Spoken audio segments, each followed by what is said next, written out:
मैं सबसे पहले अपने प्रेस के साथियों का बहुत बहुत धन्यवाद और आभार प्रकट करना चाहता हूं कि कम समय के अंदर आप सब लोगों से मुलाकात हो रही है। पिछली प्रेस कॉन्फ्रेंस में फॉर्म 7 को लेकर के हम लोगों ने कुछ सवाल उठाए थे और सरकार ने कुछ एजेंसीज हायर की हुई हैं जो प्रोफेशनल लोग हैं, उनके दिल्ली, लखनऊ, देश के अन्य जगह पर बैठे हुए हैं और उनके पास पूरा का पूरा डेटा वोटर लिस्ट का है और वोटर लिस्ट के माध्यम से वो आइडेंटिफाई करते हैं और उन बूथों को आइडेंटिफाई करते हैं जिस पे समाजवादी पार्टी चुनाव जीती है। वहीं पर फॉर्म 7 बाकायदा भर करके प्रिंट कर करके भेजे जा रहे हैं और कई जगह हंगामा हुआ है। कई जगह की जानकारी हमारे प्रेस के माध्यम से, यूट्यूबर्स के माध्यम से और कई बहादुर पत्रकारों के माध्यम से हम लोगों को जानकारी मिली है। और जिस समय हम लोगों ने यहां से आपत्ति दी, शिकायतें की और जब अपील की यूट्यूबर्स से और पत्रकार साथियों से, तो बहुत सारे पत्रकार साथियों ने जिम्मेदारी निभाते हुए जमीन पर ग्राउंड पे जाकर के क्या भारतीय जनता पार्टी चुनाव आयोग से मिलकर के गड़बड़ियां कर रही है, वो जनता तक पहुंचाने का काम किया। अभी तक तो एसआईआर के माध्यम से बिहार का चुनाव उन्होंने जीत लिया। एसआईआर की बड़ी भूमिका थी माहौल बिगाड़ने के लिए, दबाव बनाने के लिए, मनोबल गिराने के लिए। बिहार के चुनाव को जीत लिया भारतीय जनता पार्टी ने। वेस्ट बंगाल में भी यही कोशिश कर रहे हैं एसआईआर को लेकर के। वहां की सरकार लगातार और वहां की मुख्यमंत्री लगातार इस बात को कह रहे हैं कि चुनाव आयोग भारतीय जनता पार्टी का आयोग बन गया है और उन्हें मजबूरी में भारतीय जनता पार्टी के काली करतूतों के खिलाफ काला कोट पहनना पड़ा और सुप्रीम कोर्ट में खड़ा होना पड़ा कि किस तरीके से भेदभाव, किस तरीके से election commission Bharatiya Janata party का सहयोगी दल बन गया। और यहां तक पिछले बाई इलेक्शन में और इधर जो देखने को मिला है, लगता तो यह कि भारतीय जनता पार्टी का झंडा आयोग को लगा लेना चाहिए। जो फॉर्म 7 भरे गए, जिसमें 2 नामों को हम लोगों ने आइडेंटिफाई किया। वैसे तो बहुत सारे समाजवादी पार्टी को समय समय पर संगठन ने, हमारे पीडीएफ प्रहरी लोगों ने और जिम्मेदार नेता कार्यकर्ताओं ने हमें दिए फॉर्म, जो फॉर्म पहले से भरे हुए थे, बड़ी संख्या में फॉर्म। द्वापर और त्रेता के जो लोग हैं उनसे हमें बड़ी मदद मिल गई, दशरथ और नंदलाल। द्वापर, त्रेता, सनातनियों के खिलाफ दशरथ, उनकी बात सामने आ गई और आज हमारे साथ नंदलाल हैं। मुझे खुशी है कि बहादुर नंदलाल हमारे साथ खड़े हैं। जो नंदलाल हमारे साथ खड़े हैं, ये वही नंदलाल हैं जिनके भारतीय जनता पार्टी ने दस्तखत कराए थे फॉर्म 7 में। फॉर्म 7 जो इनका भरवाया था नंदलाल का फॉर्म 7, ये नंदलाल अंगूठा मारते हैं और भारतीय जनता पार्टी ने इनके दस्तखत किए हैं। सोचिए दस्तखत में कौन कौन सी धाराएं लगती हैं। अगर किसी के फर्जी दस्तखत कर दो आप, फोर्जरी, 420। और पहले से चुनाव आयोग के नियम हैं, धारा 31, धारा 32, 31, 32, 31 भी लागू। आइए आगे से खड़े जाओ। ये नंदलाल हैं। मैं अगर नंदलाल से कहूं, क्योंकि मुझे 1 लाख रुपए इनाम देने थे आपको, आप इस प्राइज से वंचित रह गए। आप प्राइज ही नहीं मिला आपको। वही प्राइज जो आपको देना था मुझे, वही प्राइज मैंने इनको दिया है। 1 लाख रुपए हम लोग इनकी बहादुरी के लिए और इन्होंने जो लोकतंत्र बचाया उसके लिए और जो सच्चाई हम लोगों के लिए सामने लाए। अब भारतीय जनता पार्टी के लोग पीछे पड़े हुए थे इनके। मैं 1 लाख रुपए और इनके मंदिर निर्माण जो कर रही है, ये बहुत ही धार्मिक व्यक्ति हैं, देवी के प्रति बहुत लगाव है। अपने गांव में ही अपने घर पे ही मंदिर का निर्माण कर रहे हैं दुर्गा मां का। तो हम समाजवादी लोग इनके मंदिर को बनाने में भी पूरा सहयोग करेंगे, क्योंकि देवी की वजह से ही आज इनमें इतनी बहादुरी साहस आया है और उन्हीं की वजह से आज भारतीय जनता पार्टी पकड़ी गई है बेईमानी करते हुए।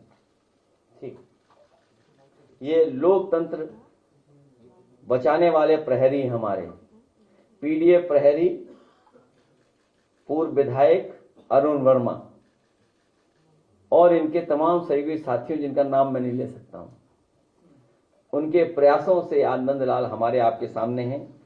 भारत निर्वाचन आयोग का नियम है, यदि कोई व्यक्ति मतदाता सूची से नाम कटवाने के लिए फॉल्स लिखित कथन करता है अथवा कोई व्यक्ति किसी दूसरे व्यक्ति की ओर से ऐसे आवेदन प्रस्तुत करता है किसी विरुद्ध लोक जो 31 है, धारा 31, 32 के तहत एफआईआर दर्ज कराई जाएगी। तो अब हमें उम्मीद है कि भारतीय जनता पार्टी की सरकार भारतीय जनता पार्टी के नेताओं पर एफआईआर दर्ज कराएगी और इसकी आगे कार्रवाई करेंगे। हम अपने विधायकों से कहेंगे, क्योंकि बड़ी संख्या में विधायकों के पास जानकारी मिल रही है, वो जमीन पर हैं। विधायक सैजुल इस्लाम, उनके क्षेत्र में भी फॉल्स इंफॉर्मेशन देकर के फॉल्स दस्तखत करा करके वोट काटे जा रहे हैं। सैजुल इस्लाम भोजीपुरा, ये भी एक व्यक्ति को लेकर के आएंगे जिससे भारतीय जनता पार्टी ने गलत फॉर्म भरे हैं। प्रभु नारायण सिंह यादव जी पहले ही दे चुके हैं कई फॉर्म, बड़ी संख्या में फॉर्म दे चुके हैं, कई फॉर्म दे चुके हैं, कितने हजार, सैकड़ों दे चुके हैं। वो हमारे पास पूरा बंडल है इनका। डॉक्टर मुकेश वर्मा, मनोज पारस जी, इनके यहां भी फर्जी दस्तखत करा करके। Doctor R K. वर्मा लगातार कोशिश कर रहे हैं, प्रयास कर रहे हैं, इनके यहां भी फर्जी वोट काटे जा रहे हैं। ऐसे बहुत सारे विधायक हैं जिनके क्षेत्र में मोहम्मद ताहिर, ये सभी विधायकों से कहेंगे कि गिनती कराने के लिए एक व्यक्ति लाइए आप, और तारीख तय कर दी है 16। खड़े हो जाओ आप योगी जी से सुंदर हो, तब भी वोट काट दे रहे हैं योगी जी आपके। को कह दिया जी, अगर किसी का वोट काटा आपने तो कमकती आपके आ गई। आप बताइए, हमारे जो पार्टी के योग की है। हेलो, तो आप अपनी पत्नी के साथ आएंगे यहाँ, और जो दावत आपने नहीं दी है हम सबको दावत दोगे आप। अध्यक्ष जी बताइए ना, ठीक है, दावत होगी, बैठिए पार्टी कार्यालय में 16 तारीख को वो दावत होगी हमारे विधायक जी रिजवी साहब की तरफ से। तो कौन था नाम? हालांकि रिजवी साहब बहुत कंजूस हैं। अब पूरी बात खोल दूं? हाँ ठीक है, नहीं होगा, खाना होगा उस दिन 16 तारीख को। हाँ, नंबर क्या था गाड़ी का? भेजो। तो पत्नी जब आएंगी तो उनकी तस्वीर अपने आप खींच देंगे वो। एक विधायक बताइए, रिजवी इतने सीनियर हमारे, इनकी पत्नी का भी वोट काट दिया, आया भी नहीं हो, कुछ कारण है। तो सोचिए, जब आप डिजिटल इंडिया की बात कर रहे हो, आप विकसित भारत की बात कर रहे हो, पूरा भारत का बजट आपने मल्टीनेशनल कंपनियां 5% लोगों के लिए बनाया हो, पूरा का पूरा अमेरिका को कैसे साथ देंगे, यूरोप को कैसे आगे कारोबार बढ़ाएंगे, या अन्य देशों में जो चीजें उनको उनके लिए बजट बना रहे हो आप। दिन भर आप डिजिटल इंडिया, दिन भर आप स्किल, दिन भर आप डिजिटल इंफ्रास्ट्रक्चर की बात करते हैं। उसके बाद जो आपने सिस्टम लगाया, जो व्यवस्था बनाई है, जो इलेक्शन कमीशन को कंपनियां हायर की हैं, किसका ऐप है, किसका सॉफ्टवेयर है, कौन मैपिंग कर रहा है, कौन अनमैपिंग कर रहा है, आखिरकार उनकी बैक ऑफिस कौन मदद कर रहा है? कोई तो है जो बैक ऑफिस में भारतीय जनता पार्टी के सारे पे काम कर रहा है, उसी के कारण तो फॉर्म 7 आ रहे हैं। इसलिए हमारी मांग है, जब हमारे नंदलाल जी हम लोग सामने ले आए, 16 को और लोग लेके आएंगे, फॉर्म 7 भरवाना बंद करे चुनाव आयोग। क्योंकि जब आपने पूरी एक्सरसाइज कर ली है एसआईआर की, तो फॉर्म 7 तो बंद होना चाहिए, फॉर्म 6 होना चाहिए केवल। फॉर्म 7 की कार्रवाई तुरंत निरस्त करनी चाहिए उन्हें। और हमारे विधायक लोग पूरी तैयारी के साथ सरकार को घेरेंगे, भ्रष्टाचार पर, महंगाई पर, किसानों के सवाल पर, नौजवानों के सवाल पर, महिलाओं की सुरक्षा को लेकर के, या अन्य जिस तरह की घटनाएं सुनने को मिल रही हैं, अपराधी जेल से भाग जा रहे हैं और जो भागे हैं उनका सहयोग करने वाले बड़े बड़े अधिकारी होंगे। बिना बड़े अधिकारियों के कोई भाग नहीं सकता। और ये भगाए इसलिए जा रहे हैं क्योंकि दिन कम बचे हैं, सरकार का आखिरी बजट है, सब अपने अपने स्थान सेट कर रहे हैं। सुनने में आया है कि ऐसा भगाया, एस्कॉर्ट किया और सीधा नेपाल बॉर्डर क्रॉस किया, हवाई जहाज में बैठाया, विदेश भेज दिया। कोडीन, सिरप, वो तो चल ही रहा है। इन्हीं के लोग निकल रहे हैं, इन्हीं के लोग शामिल मिल रहे हैं उसमें, बड़े पैमाने पे इन्हीं के लोग शामिल हो रहे हैं। रियल एस्टेट वैल्यू बढ़ा ली इन्होंने। और जिस सरकार से कोई उम्मीद ना रही हो, या जिस सरकार ने जनता को पिछले इतने वर्षों में निराश किया हो, उसके आखिरी बजट से क्या उम्मीद होगी हम सबको? इनको किसी की फिक्र नहीं है, ना किसान की, ना गरीब की, किसी की फिक्र नहीं है। और फिक्र होती तो इतनी महंगाई बढ़ती, इतना सोना महंगा हो जाता। ये हमारे विधायक या हम सब लोग जानते हैं, गरीब परिवार आज शादी नहीं करा सकता, इतना महंगा है हर सामान। सोना तो भूल जाइए। ये तो ऐसी स्थिति पैदा कर देंगे कि लोहे पर पीतल भी करोगे तब भी नहीं आप ले पाओगे।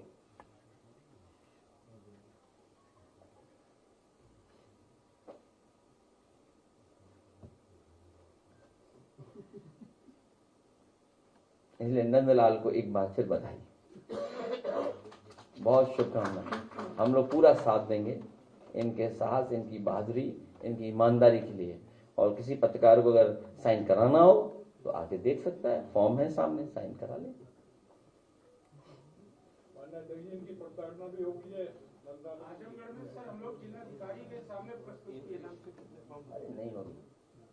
क्या टेंशन ले रहे हो आप टेंशन मत लो,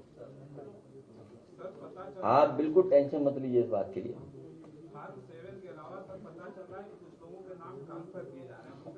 वो जानकारी लेंगे समय समय पर। देखिए, बहुत मोटी मोटी बात है, भारतीय जनता पार्टी की हर काली करतूत पकड़ी जा रही है, हर बेईमानी पकड़ी जा रही है। आखिर सरकार ईमानदार क्यों नहीं है? आयोग ईमानदार क्यों नहीं है? आयोग की जिम्मेदारी बनती है कि निष्पक्ष और कॉन्स्टिट्यूशनल वैल्यूज को बचाएं। सिस्टम जितना ही स्ट्रेंथन करेंगे उतना ही डेमोक्रेसी स्ट्रेंथन होगी। अगर हम सिस्टम को खत्म करें, इसका मतलब लोकतंत्र को खत्म कर रहे हैं। जो जहां बैठा है उसकी जिम्मेदारी है कि सिस्टम को बेहतर करें, व्यवस्था को बेहतर करें। वो व्यवस्था बेहतर होगी तो हमारा लोकतंत्र और मजबूत होगा, लोकतंत्र पर और भरोसा बढ़ेगा।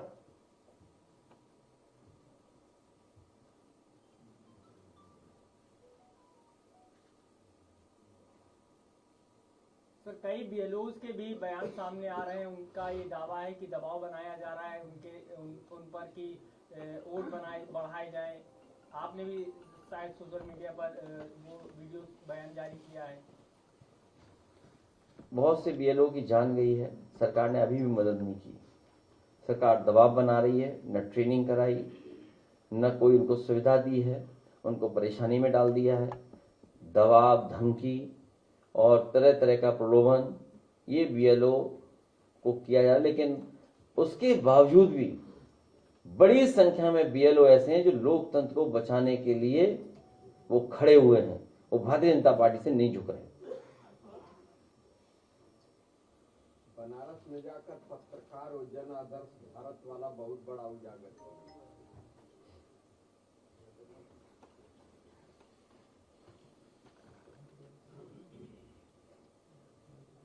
हमारे पत्रकार भाइयों, आप भी प्रहरी बन जाओ लोकतंत्र के। आपसे भी अपील है।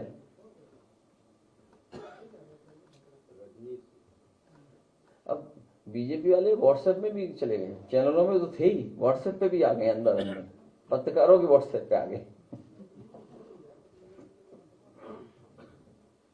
सर, कई जगह पे सोशल मीडिया पे कि आप 2027 का सफर इस बार नोएडा से शुरू करने जा रहे हैं। अभी केवल फॉर्म 7, फॉर्म 6, BLO और ये नंदलाल जी का फॉर्म है, ये जिसमें उनके दस्तखत हैं, ये दस्तखत नहीं कर पाते हैं, ये अंगूठा मारते हैं।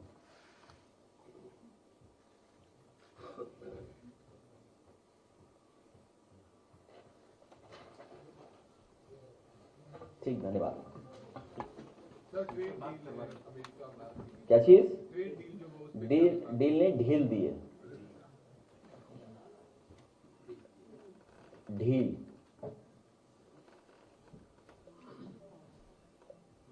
WTO के बाद बड़े पैमाने पर बाजार खोल दिया गया है, और बाजार खुलने के बाद सबसे ज्यादा एग्रीकल्चर सेक्टर, हमारे फार्मर्स, गरीब, इनके ऊपर संकट आने वाला है। MSMEs कैसे कॉम्पिटिट करेंगे जब फाइनेंशियल इंस्टीट्यूशंस या रिसर्च, इनोवेशन और तमाम तरह का सहयोग जब सरकार नहीं कर पा रही है। सरकार जरूर कहती है कि MSMEs हमारी इतनी हैं, लेकिन रजिस्टर्ड MSME क्यों नहीं है ज्यादा? और फिर आपसे सीधी सी गिनती की बात है, 0 बड़ा क्या 18, 0 बड़ा क्या 18। बीजेपी गिनती ही नहीं जानती है। आप बताइए 18%, 0%, इससे बड़ा क्या है? लाभ किसको होगा? आने वाली चीज पर, जाने वाली चीज पर बीजेपी अभी भी 18 और 0 का पहाड़ा पढ़ा रही है जनता को। आप खुद सोचिए, 0 बड़ा क्या 18। जिसको ये बात समझ में आ जाएगी वो समझ जाएगा कि डील नहीं ढील दी गई है, पूरा बाजार उनके हाथों में चला जाएगा। सर, कई BLO के ऊपर तो नौकरी का भी खतरा मंडरा रहा है, सर वो परेशान। BLO नौकरी बचाने के लिए कहीं भी अन्याय नहीं होने दे रहे हैं। वो मन ही मन लोकतंत्र को बचाना चाहते हैं, और पूरी जिम्मेदारी से बड़ी संख्या में BLO मदद कर रहे हैं, क्योंकि उनकी नौकरी का खतरा उनके ऊपर मंडरा रहा है। अंतोगत्वा नौकरी किसकी जाएगी? बड़े अधिकारी बच जाएंगे, BLO की नौकरी ले लेंगे। इसलिए BLO अपनी नौकरी बचाने के लिए लोकतंत्र को खत्म नहीं होने देंगे। आपने ट्रेड डील में मिल्क प्रोडक्ट्स की भी काफी वक्त से आपने मुद्दे को उठाया था कि जो वो, लेकिन आप कह रहे हैं कि एग्रीकल्चर और डेयरी को इससे कोई इम्पैक्ट नहीं पड़ेगा। जो आप सुना है एनिमल फीड आ रहा है। एनिमल फीड किसके लिए आ रहा है? एनिमल फीड के लिए रास्ता खोल दिया आपने। हमारा जितना भी बाजार में खाने का तेल इस्तेमाल हो रहा है, सोयाबीन आएगा, और लास्ट में सुना है कि अभी पूरा डिस्क्लोज नहीं हो पा रहा है, अभी और जानकारी हासिल होगी, अन्य में भी कुछ चीजें शामिल होंगी, अन्य आदि। इसमें कौन कौन से सामान आएंगे?